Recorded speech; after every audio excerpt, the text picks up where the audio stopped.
Hello students, hope you are making the positive use of this lockdown time. Please don't waste your time, put your effort in studying the day-to-day lessons. Okay. Today's class is the continuation of previous class, that is current electricity. Okay. Last class we have discussed the factors affecting the resistance of the conductor. The factors affecting the resistance of a conductor are material of the conductor, length of the conductor, thickness of conductor and temperature of a conductor. That is, how does the resistance is affected by the material of the conductor? The resistance offered by different substances are different. The resistance offered by the conductor depends on the concentration of the free electrons. The concentration of the free electrons vary from one conductor to the other conductor. So the resistance offered by different materials are different. It depends on the concentration of the free electrons of the conductor. Next one, it depends on the length of conductor. That is, as the length of the conductor increases, the collision of the free electrons with the positive ions increases, which increase the resistance of the conductor. Thereby, the length of the conductor increases the resistance offered by the conductor. That is, the resistance offered by the conductor is directly proportional to the length of the conductor. This means, as the length of the conductor increases, the resistance offered by the conductor will also increase. Next one, the resistance is affected by the thickness of conductor. Okay. As the thickness of the conductor increases, the free electrons will have larger surface area to flow through. That decreases the resistance offered by the conductor. Yes, as the thickness of the conductor increases, the free electrons will have larger surface area to flow through than the thin conductor.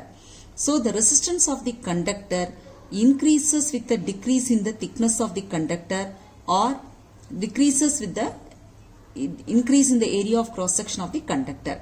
The resistance offered by the conductor is inversely proportional to the area of cross section of the conductor. Okay. Next one, the resistance is affected by the temperature of the conductor. As the temperature of the conductor increases, the random motion of the electrons also will increase. Because of this, the electrons collide with the positive ions will also increase. That is, the electrons will undergo more number of collisions with the positive ions. That increases the resistance of the conductor. So, the resistance offered by the conductor is directly proportional to the temperature of the conductor.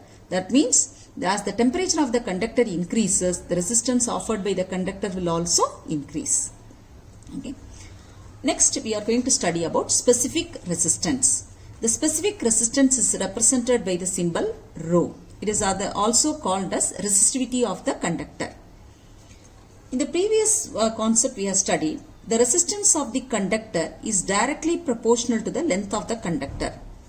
The resistance of the conductor is also affected by the area of cross section of the conductor, that it is inversely proportional to the area of cross section of the conductor. On combining these two, we can write the resistance is directly proportional to length of the conductor and inversely proportional to area of cross section of the conductor. The proportionality sign can be replaced by an equal sign by introducing the constant rho. Here rho is called as the specific resistance or resistivity of the conductor.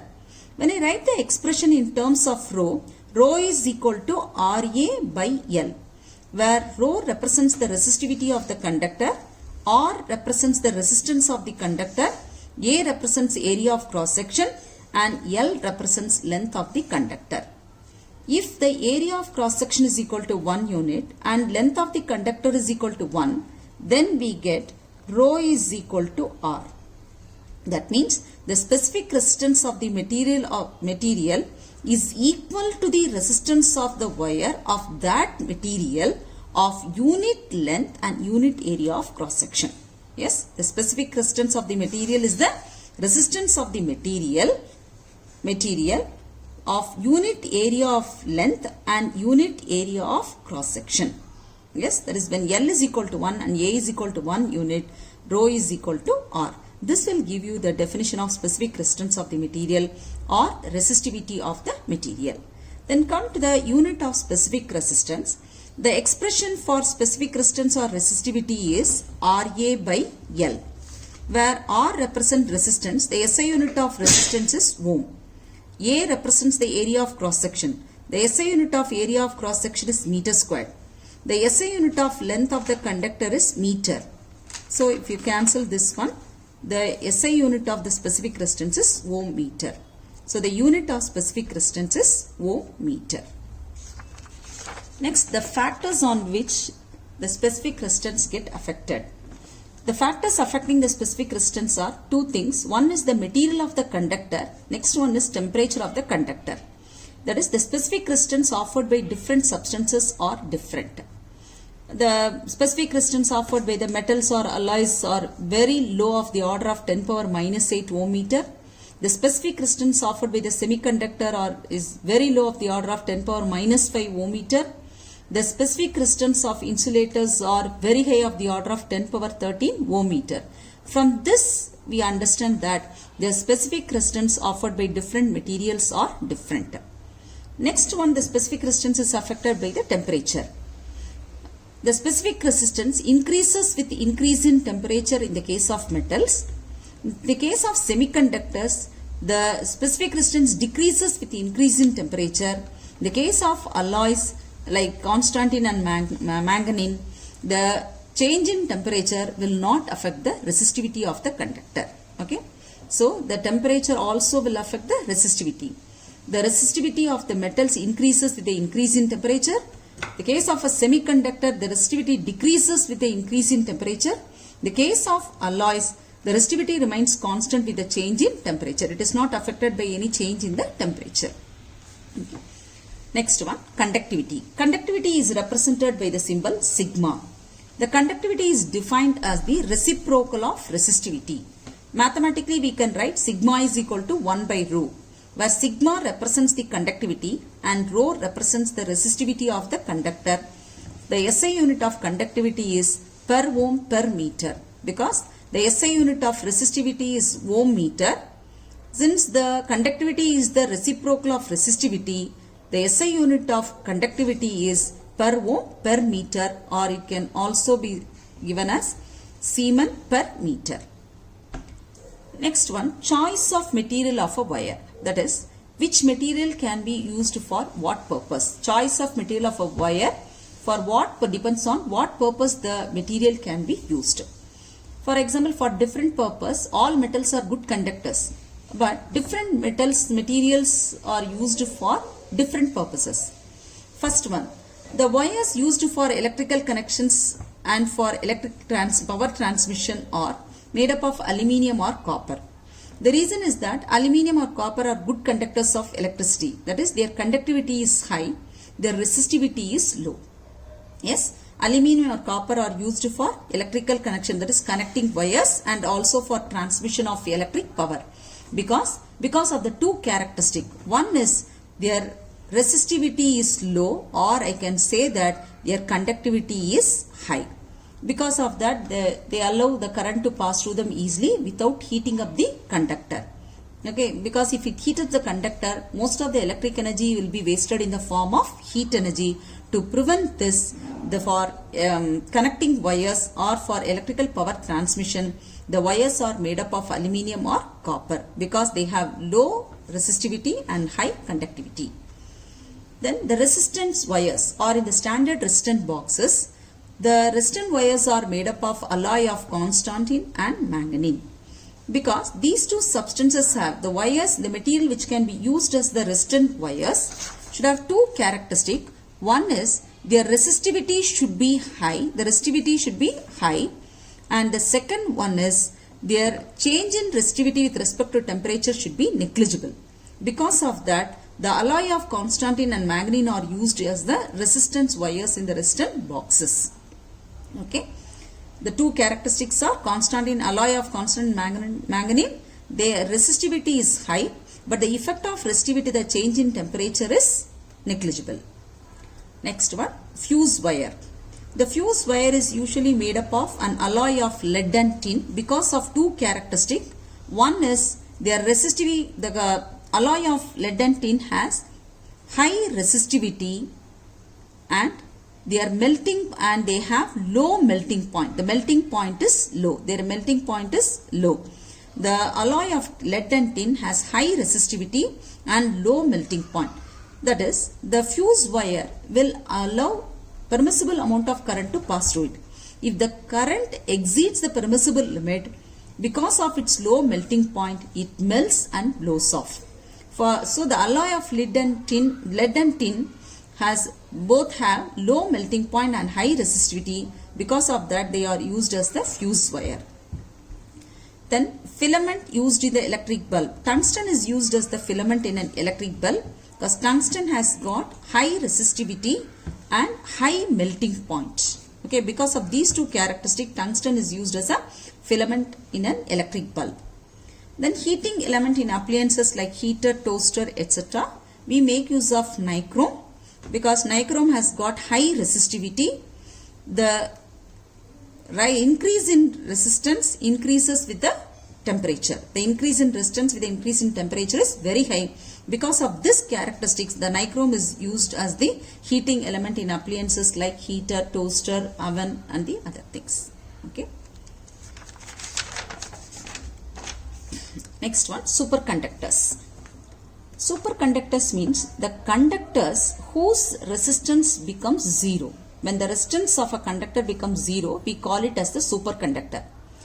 The factors affecting the resistance, we had seen that the resistance is affected by the temperature of the conductor. As the temperature of the conductor decreases, the resistance offered by the conductor will also decrease. So, as the temperature decreases, at a particular temperature, the resistance offered by the material becomes zero. Yes? So, the substance, when it has got zero resistance at a very low temperature, then it is called as the superconductor. Okay. So, a superconductor is a substance of zero resistance at very low temperature. Mercury acts like a superconductor when the temperature is below 4.2 Kelvin. Lead, it acts as a superconductor when the temperature of it is below 7.25 Kelvin. Niobium will act as a superconductor when the temperature is below 9.2 Kelvin. But the the substance can act as a superconductor only at very low temperatures. Okay.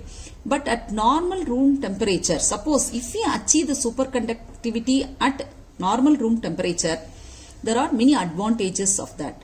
That is, the size of the computers can be reduced to few centimeter. Normally for the power lines, we are using thick cables. The size of the power lines can be made as thin, just like that of a single wire. Okay, these two are the advantages of superconductors. Okay, so at low temperature, the substance, when the substance has zero resistance, then it is called as the superconductor. But superconductors are possible only at very low temperatures.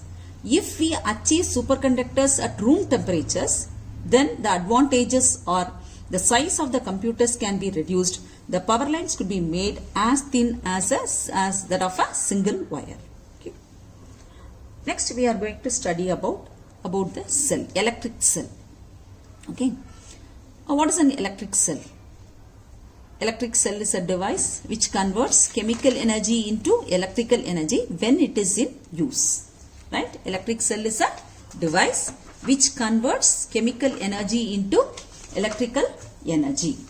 Now, in the case of an electric cell, now you would have studied about voltaic cell or Lagrange cell or any cell. In all these things, we make use of two conductors of suitable material which are kept in an appropriate chemical solution called as an electrolyte in a vessel. Yes, you are all familiar with these type of cells. Okay. In the case of, now I have drawn one cell. This is a vessel which contains an electrolyte, which contains two conductors, which we call it as an electrode. One electrode is made up of zinc, other one is of copper. It is placed in the chemical solution, which we call it as an electrolyte, that is dilute sulfuric acid. Okay. When the cell is connected in an open circuit, because the cell is not connected to any external this one, it is connected in an open circuit, or when no current is drawn from the cell, then the potential difference across the terminals of the cell is called as the electromotive force, which is represented by the symbol epsilon. Okay. In short, we call it as EMF. Okay. When no current is drawn from the cell, or when the cell is connected in the open circuit, then the potential difference across the terminals of the cell is called as the electromotive force, or in short we call it as the EMF. Okay. Next one, what are all the factors affecting? The same thing we can define it in the other way also in terms of energy. That is, the EMF can also be defined in terms of energy. That is, the amount of electrical energy spent per unit charge in moving the positive test charge from one terminal, one electrode to the other electrode throughout the complete circuit is also called as the electromotive force. Okay, two ways we can give the definition for electromotive force. Yes, that is, electromotive force is nothing but the potential difference. The last class we have discussed about the potential difference. The similar way we can define this electromotive force. Okay, that is, the energy spent per unit charge in taking the positive test charge around the complete circuit of the cell is also called as the electromotive force. The factors affecting the electromotive force are the material of the electrode and the electrolyte. Only these two factors will affect the electromotive force, or I can say that the electromotive force is the characteristic property of the cell itself, because it depends only on the electrode as well as the electrolyte. Okay. Next one, terminal voltage of the cell. The terminal voltage is represented by the symbol capital V. Here in this diagram you can see that the cell is connected in a closed circuit, or the current is drawn from the cell in a closed circuit. When the cell is connected in a closed circuit, or when the current is drawn from the cell, then the potential difference across the terminals of the cell is called as the terminal voltage. In other way, in terms of energy, I can define it as the terminal voltage of a cell is defined as the work done per unit charge in moving the positive test charge around the circuit connected across the terminals of the cell. Yes, there I told you around the complete circuit in the case of EMF. But in the terminal voltage, across the, that is around the terminals of the cell, around the circuit connected across the terminals of the cell is called as the terminal voltage. If I say that W dash is the work done in moving the test charge Q between the terminals of the cell, then the terminal voltage V can be represented as V is equal to W dash by Q. Similarly, in the case of EMF also I can say, if W is the work done in moving the test charge throughout the complete circuit, then the EMF of the cell can be written as W by Q, where W is the work done in moving the charge around the complete circuit and Q is the test charge, then EMF E is equal to W by Q. The case of terminal voltage, V is equal to W dash by Q, where W dash is the work done in moving the test charge Q from one terminal to the other terminal of the cell. Next one, voltage drop. So from the definitions of the EMF of the cell and terminal voltage of the cell, the terminal voltage of the cell is less than the EMF of the cell. Okay, by what amount? Terminal voltage is less than EMF of the cell, because EMF of the cell is the work done in moving the positive test charge throughout the complete circuit. But terminal voltage is the work done per unit charge and moving the test charge from one terminal of the cell to the other. So, the terminal voltage is less than the EMF of the cell by the amount of energy spent in moving the charge through the electrolyte from one electrode to the other electrode through the electrolyte. Yes, if W dash is the, W is the work, small w is the work done in moving the test charge Q from one electrode to the other electrode through the electrolyte, then it is called as the voltage drop, which is represented by the symbol small v. Okay, that is the work done in moving the test charge from one electrode to the other electrode through the electrolyte is called as the voltage drop, or which is represented by the symbol small v. So if small w is the work done in moving the test charge q through the electrolyte, then the voltage drop can be written as V is equal to W by Q. Yes. Now we can relate all the three. That is EMF of the cell, terminal voltage and the voltage drop. Okay. Here W represents the work done in moving the test charge throughout the complete circuit. W dash represents the work done in moving the charge from one electrode to the other terminal of the cell. Small w represents the work done in moving the test charge through the electrolyte from one electrode to the other. Yes. If I divide this equation throughout the equation by q, first one I get w by q, w dash by q plus w small w by q. W by q represent EMF of the cell because this is the work done in moving the charge through the complete circuit. Here W dash represents the work done in moving the charge through the external circuit from one terminal to the other terminal. Small w represents the work done in moving the charge through the electrolyte. So this represents the voltage drop small v, which is represented by the symbol small v. This represents the terminal voltage. Then I can say EMF of the cell is equal to terminal voltage plus voltage drop.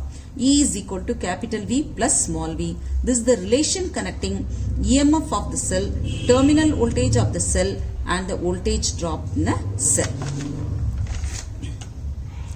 Next one, internal resistance of a cell. The internal resistance is the resistance offered by the electrolyte. Okay. So when the charge is moved from one electrode to the other electrode through the electrolyte will also offer some resistance to the flow of charge. This resistance offered by the electrolyte is called as the internal resistance of the cell. It is represented by the symbol small r. The resistance offered by the electrolyte to the flow of current inside the cell is called as the internal resistance of the cell. If I is the current drawn from the cell and R is the internal resistance offered by the cell, then the voltage drop across the cell is given by V is equal to IR. Yes, the voltage drop in the electrolyte, V is equal to I into R. I represents the current drawn from the cell, R represents the internal resistance of the cell, small v represents the voltage drop. Then we derive the relation connecting EMF, terminal voltage and the internal resistance of the cell. For this, you consider the cell of EMF E whose internal resistance is small r, which is connected to an external resistance capital R. If I is the current drawn from the cell, then we can write the total resistance in the circuit is equal to external resistance plus internal resistance. The circuit diagram, the external resistance is represented by the letter capital R. The internal resistance of the cell is represented by the letter small r. The total resistance in the circuit is equal to R, capital R plus small r. The current drawn from the cell is equal to EMF by total resistance. EMF of the cell is E. Total resistance of the cell is equal to capital R plus small r. So I can write I is equal to E by R plus R. Now cross multiply, we will get I is equal to I into R plus R. So EMF of the cell is equal to IR plus I into small r, where I into R represents the terminal voltage, yes, V, and I into R represents the voltage drop. So EMF of the cell is equal to terminal voltage plus voltage drop. From this expression, I write the expression for voltage drop. That is, V is equal to, small v is equal to EMF of the cell minus terminal voltage. Then, voltage drop V is equal to I into R, which is equal to EMF minus terminal voltage. From this, I write the expression for R, EMF of the cell minus terminal voltage divided by I.